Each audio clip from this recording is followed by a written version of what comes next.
apa ke jasa ya? Jasa. Bener, menarik sih nih karena memang aku tuh selalu pijat, anaknya tuh yang selalu pijat gitu loh. Memang keluarga aku tuh dari kecil dibiasain kalau nggak enak badan, masuk angin tuh pijat.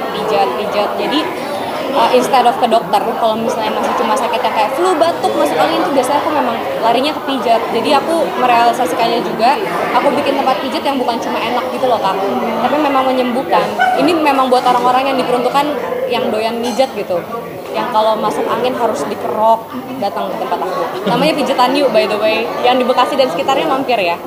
Tapi usaha bisnis kayak gini tuh emang udah terpikirkan sejak lama atau baru sekarang emang udah waktunya pas gitu? Nggak pernah kepikiran bisnis sebelumnya, tapi akhirnya karena ada kesempatan, waktunya juga lagi ada, kenapa enggak? Namanya juga belajar ya, kita nyoba hal-hal yang belum pernah dicoba. Nggak nyesel sama sekali sih, aku enjoy ngerjainnya. Sharing juga ke teman-teman atau justru ke orang tua gitu kan untuk bisnis ini? Untuk bisnis aku sharing ke orang tua pasti, karena aku bikinnya di rumah kecil aku, which itu rumah orang tua aku kan.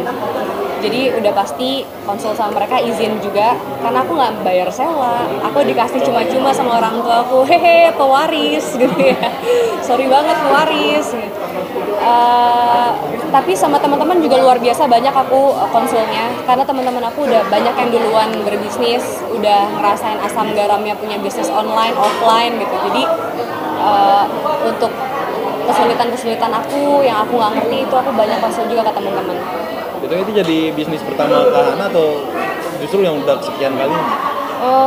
Kalau dibilang bisnis pertama, ini bisnis pertama sih. Kalau cuma sekedar berniaga gitu sebelumnya udah pernah. Cuma kalau untuk bisnis aku bikin tim sendiri, bikin dari nol banget gitu, aku gedein, ini pertama. Nemuin tantangannya seperti apa kan?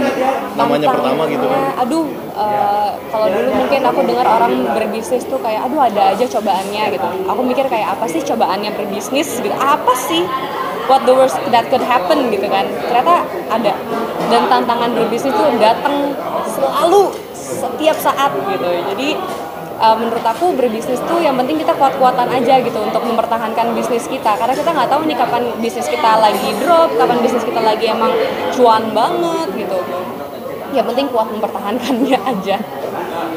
Tapi sejauh ini nemuin yang sampai masalah itu nggak bisa diselesaikan sendiri gitu kan? Nggak ada masalah yang bisa diselesaikan sendiri, itu harus dicatat.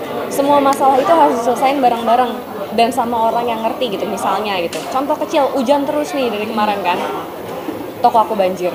Siapa yang nyangka, ya kan, di musim hujan gini, karena memang di daerah rumah aku itu dulu selama aku tinggal itu nggak pernah sedikit pun banjir yang sampai masuk dalam rumah ya, nggak pernah sedikit pun. Begitu dijadiin tempat bisnis, kok jelalah banjir.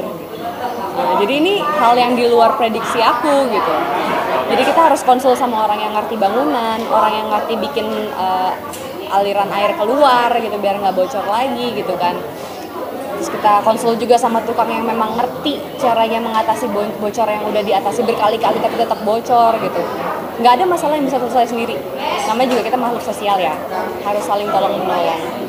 Download Tribun X sekarang, menghadirkan lokal menjadi Indonesia.